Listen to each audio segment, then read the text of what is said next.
Welcome, everyone. Thank you for tuning in. Welcome to the show. Today on the show, we have Michael. Michael is the CEO of Auto Monkey. Michael, welcome to the show. Glad to have you here. Please introduce yourself and what you guys do. Thank you, Neil. I am really excited to be here. I've been anticipating this and really excited to join your podcast. AutoMonkey is it's a SaaS company disguised as an automotive repair company. And what that basically means is it's kind of an Ubertorian kind of view. So if you will, Yeah. customers are able to download our app and request mobile mechanic services anywhere in the United States. Wow. So it's not just here in Texas, but it's across around the nationwide. Anyone can use it and That okay. is Yes, that is correct. AutoMonkey is Texan born and raised, but yeah, we have grown beyond the Texas borders. And currently we're actually in 33 states and we service well over 1,000 cities. Excellent. Nice. Border is a nice term in this administration. So, excellent. So yeah, if you can share a bit more about, I mean, that little bit more depth as to what you guys do, how you guys connect the your people who are requesting service to the actual service provided, and how do you connect those dots? Well, that's a fun one. There's a lot of dots to be connected because what we're trying to do is fix kind of somewhat of a broken system. The automotive Hmm. repair industry it's a very much love-hate relationship because people love their cars but they hate to go to the shops, Yeah. but it's important for them to keep those vehicles maintained. And so it's a very much a love-hate relationship. And what we've been working towards is helping customers trust that system and helping mechanics at the same time find other ways where they can make added revenue. So the way that we help with connecting dots on as a SaaS company is we have our system and our platform that resides, and then we use and connect with several other service providers to help make everything work really well with what we're doing. So whether that other platform or API might be somebody like AutoZone or like AWS or Google Map or Google Calendar, or maybe it's a proprietary API that we use to help build out and ensure scheduling and messaging all work properly. So Yeah. there's a lot of dots that have to be connected in order just to help, you know, customer meet mechanic and mechanic meet customer. There's a little bit more in the middle there. Got you. And so were to use it and I'm looking for a service, so how does it work? Like, do you connect me to the closest? I mean, is there a way that I can choose whom I get service from, or is it mobile that somebody will come and help me out on my front yard? How does it work? Yeah. So the way that it works in simple form, I'll see if I can walk you through it just a little bit, okay? Yeah, sure. So a customer will pick up their phone and download our app, and if they haven't already created the account, they'll create that account. It takes less than 3 minutes. Hmm. It's just name, email, phone number. That's pretty much it.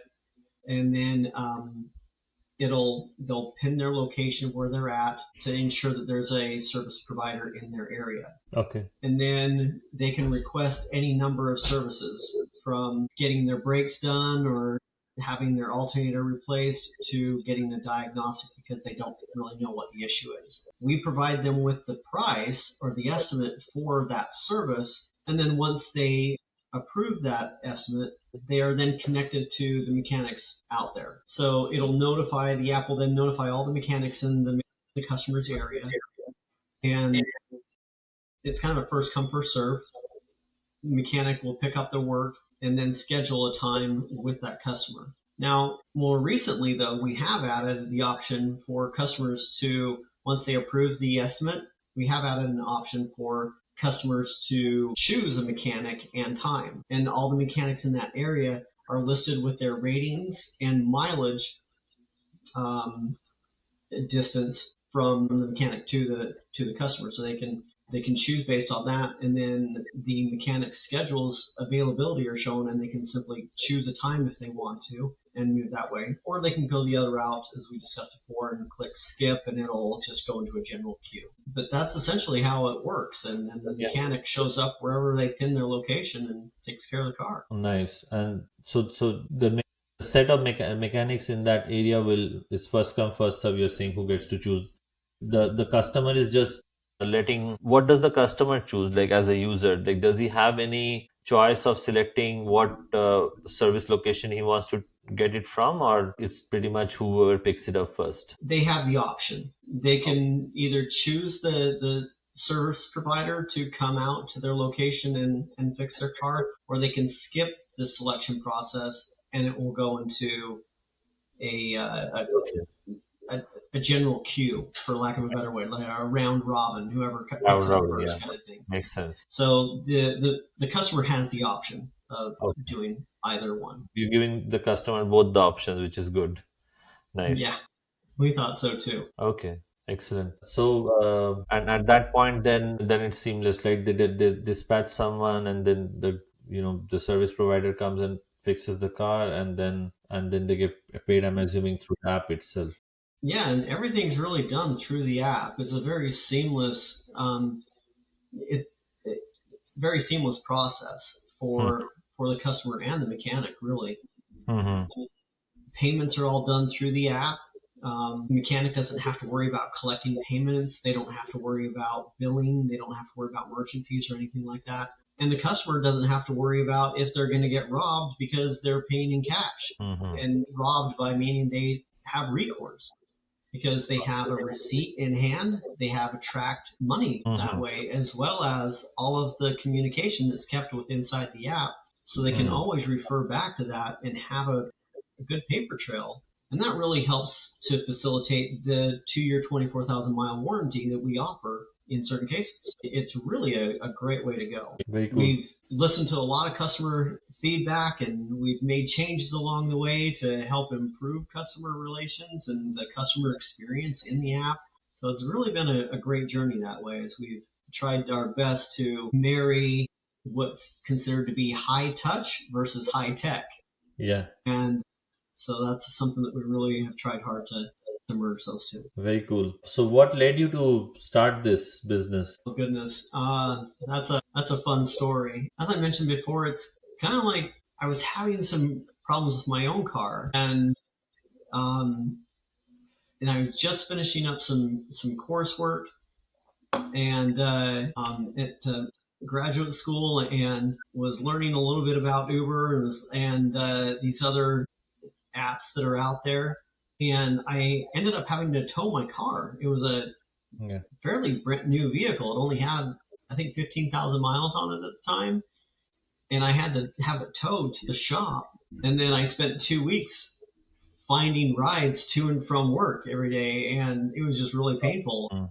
I was like, why do we have to do that? Like in certain cases, why can't the mechanic come to me? Why do I have to go to a shop all the time? There's got to be another way to do this. And so that experience that I had, I found was echoed with a lot of customers that they had the same perception and wanted to see things done differently. So AutoMonkey kind of started out as a way to try and fix some broken experiences that people were having, not just for the customer, but also for certain mechanics who Yeah. were tired of the traditional shop experience. Right. Yeah, definitely very convenient, especially in these kind of situations where something breaks down and you don't you're having to make phone calls, right? You have to look up Google and find in the area, and so you're streamlining that Right? process a lot. Yeah, excellent. And that is just the absolute worst. Yeah, You go to Google and you put in and you find all these different shops, and next thing you know, you're having to talk to 30 or 40 people and get all these quotes, and it's just a headache. And yeah, so we're like, you know what? Why not just take that, put it all into one package, let the customer have it, and it's just right there for them, and it just works nicely that way. yeah. We ensure that we use like the standard labor guides from Mitchell One, Mm-hmm. and it's kind of an industry standard. So it's not just some mechanic on the street saying, "Oh yeah, I'll do your brakes for $30," or "Oh yeah, I'll No, your brakes are going to cost $120. So you don't have this huge range that goes from, whatever the mechanic wants to make in the moment. And that's oftentimes what is happening so many times in the industry. As we get closer to this, it's funny because people go through these Facebook forums looking for mobile mechanics all over the place. Yeah. And they're asking for pricing. And it really comes down to what the mechanic feels like they need to make that day. Mm. They might be like, well, I need $100 to to pay my electric bill today. So the Mm-hmm. next job that comes in doesn't matter what it is, whether it's a full suspension job or a brake job. They're like $100. And so Yeah. that's kind of how you see so many mechanics determining their pricing. It's just in the moment how much they feel like they might need to make or what they feel like they're going to do. Right. And so AutoMonkey has really done tried to, at least not done, but we have tried to standardize what that's going to take and what that costs across the board. And so our prices are the same from California to Florida and Florida to New York. It's the same across the board. So it Okay. works out nicely. Great, great. So, I know being a startup, you might have had a lot of challenges. What was your biggest challenge when you were starting this that kept you awake? Oh boy, the challenges that we incur, I tell you. Yeah, there have been some really fun ones. I think in the SaaS world, the most challenging is finding um, reputable, dependable programmers. Mm-hmm. That has been a real challenge for for me as an entrepreneur. Granted, I have a good background in marketing and some light web development work, but I tell you what, coding an app is not for the faint of heart. And so I would go through interview after interview to try and find a good coder or agency that could help me build the app. And let's just say it's a jungle out there. It's difficult to find and to sift through all of them out there. It's a chore, and there have been some stumbling blocks. I've made some mistakes, Hmm. and I've had some really good wins at the same time. Yeah, definitely. It's hard to find a good dependable resource where especially when you're starting something, right? You have to find, and then you have not worked with different people before, so it becomes a challenge. It does become a challenge. It does become a challenge, and I'll tell you, um, we finding a process that helps you improve your selection process means everything. We have done a pretty good job at this point of refining our selection process for not just developers to help keep our app with a better uptime and relatively bug free, but we've really been through a good refining process for finding mechanics. In the beginning, it was a little bit the same because when we were trying to find mechanics in the very beginning, it was who do you know, who do you know, who do you know, and bringing them on board. But as AutoMonkey began to grow, we had to really refine that selection process. We couldn't be as, I'm going to use the word casual.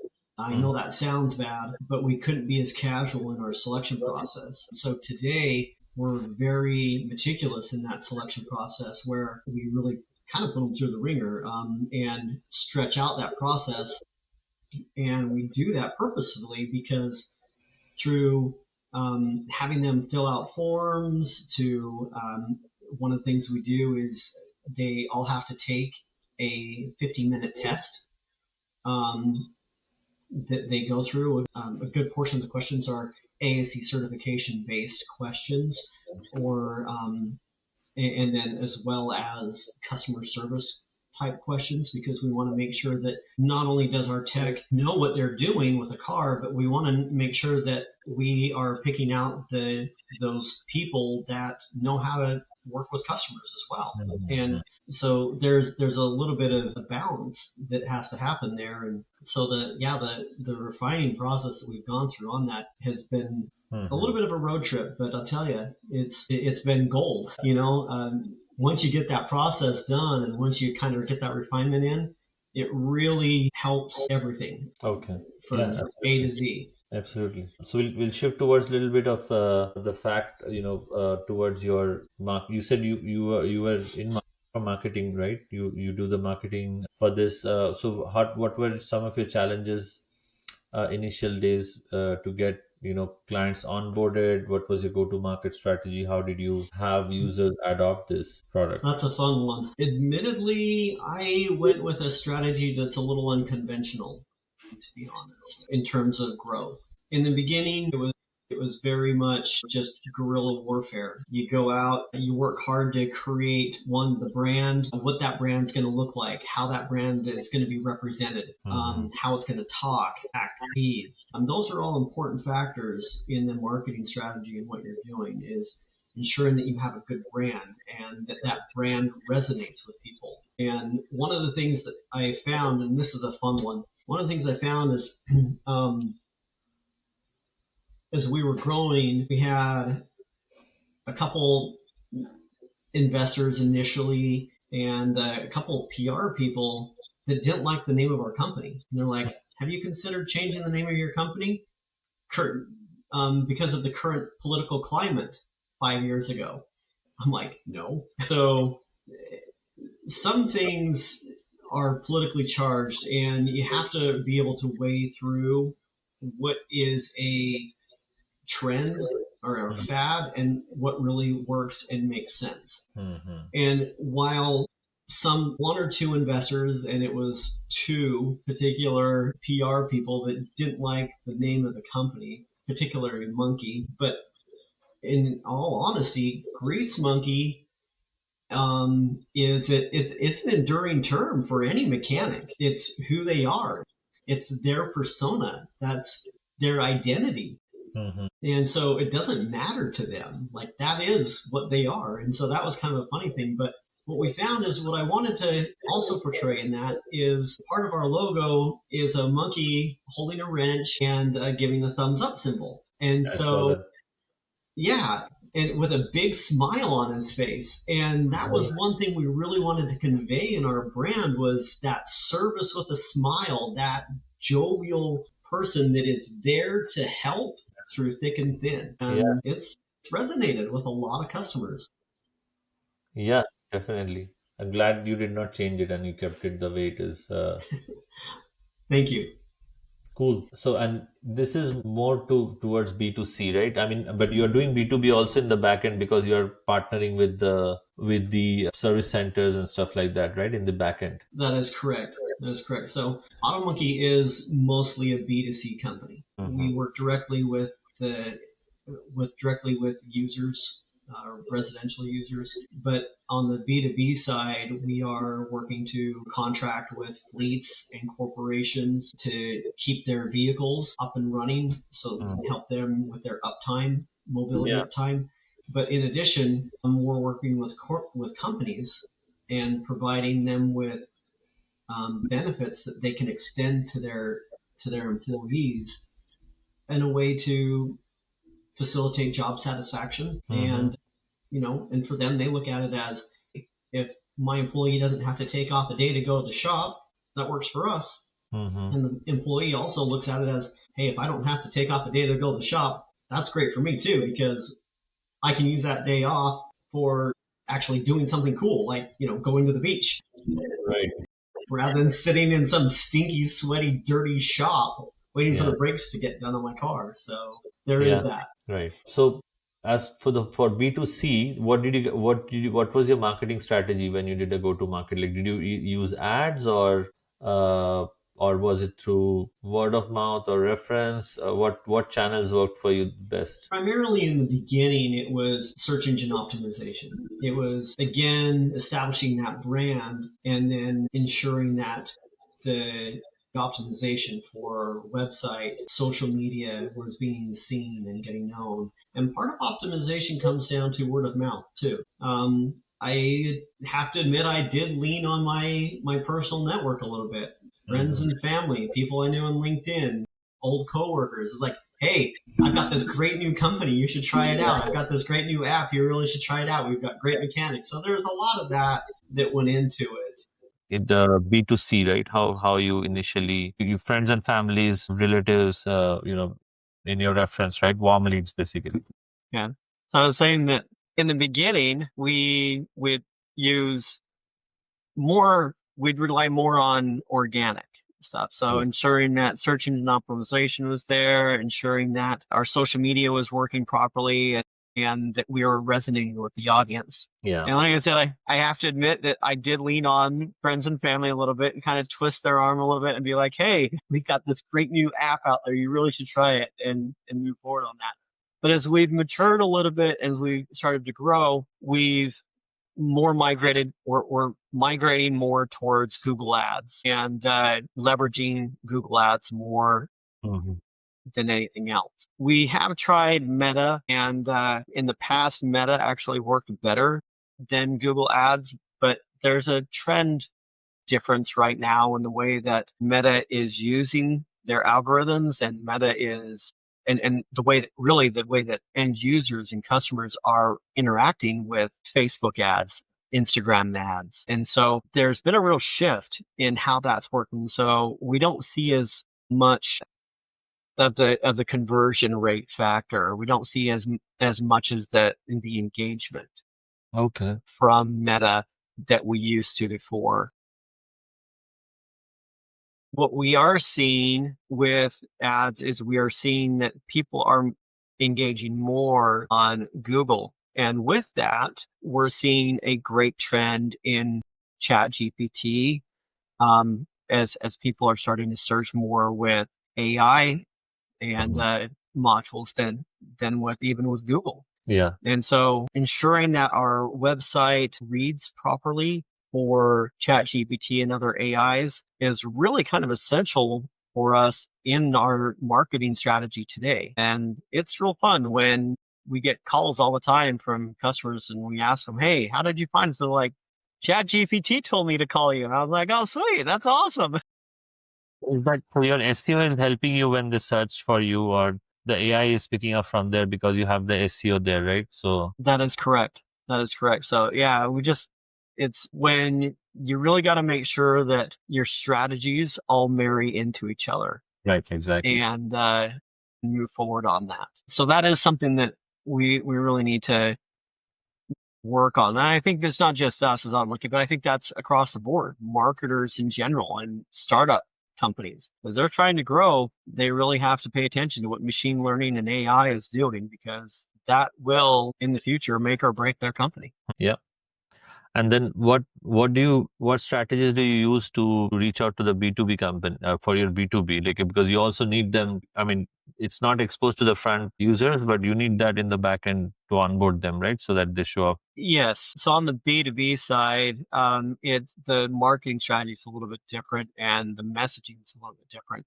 For B2B companies, it's more about uptime and ensuring that we're speaking to them on their pain points, which is primarily uptime. And because if any one of their fleet vehicles is inoperable for any given amount of time, they're losing money.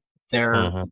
plumber can't make it to the house. Their electrician can't make it out to on that call. Their Yeah. landscaper is parked. Their roofer can't get their roofing company can't make it and to be where they need to on time. So these are companies types that we really kind of cater towards in what we're talking about and what we're doing. How do you reach out to them? What channels? It's various channels. We're using an AI type software right now. It's called Seamless AI. It's an aggregator that helps us find companies that have been searching for Got it. mobile mechanics, and that connects into our HubSpot CRM, Okay. which allows our salespeople to reach out to them.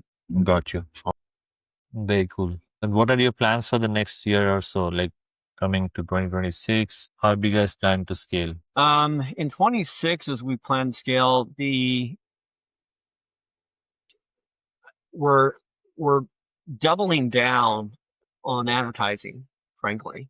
Uh-huh. Um, what we are learning is that um, for every dollar that we put in, we're Yeah. getting 3 to 4 out in Google, and so growth exponent. growth expansion plans include really kind of doubling down on Google Ads. But in addition to that, we need to be a little bit smarter with our partnerships on the B2B side and talking to the right customers, finding certain fleets, and really kind of working towards that side. The residential market is phenomenal and huge, and it's really a great way to go. It's kind of that's more key to my heart, to be honest, with the residential side, because that was kind of the premise for how it came to be and why AutoMonkey came to be. However, the trying to secure fleet contracts will really help to solidify consistency in revenue. Yeah, very insightful. So, just towards the end of the show, Mike, if people want to reach out to you and learn more about what you guys do and understand better, okay, if you can share your social channels. Oh yeah, of course. If anybody wants to know AutoMonkey a little bit better, it's www.theautomonkey.com, which yeah. But if you're ever searching and needing the mobile mechanic, really the best way to go about it is, just opening up your phone and downloading the app. It's a phenomenal way to go. It's easy to find, easy to download, and even Yeah, easier to use. So very nice. Thanks for all the insights and information. Like, it was great talking to you and what you guys do. I will definitely download it and try it out for sure. Because it's gonna make my life also a lot easier. I appreciate you joining today. Thank you. I appreciate that, Neil. And I might just add in here, if you might add, Neil, Yeah, let's sure. let's do this for your listeners. Any listener that downloads and uses the AutoMonkey app, if Yeah. there's a coupon code in there when you're going through, if you'll put in there Neil and John podcast for your code, we'll give you a 15% off your 15% off your total price. Okay, how's Awesome. that sound? Awesome. I'll when I add the insights, I will make sure I add that. Thank you. Sounds like a plan. Hey, thanks, Neil. I really appreciate your time. It was great talking to you. Thank you. I'm here likewise. Absolutely. Thank you. You bet. Bye.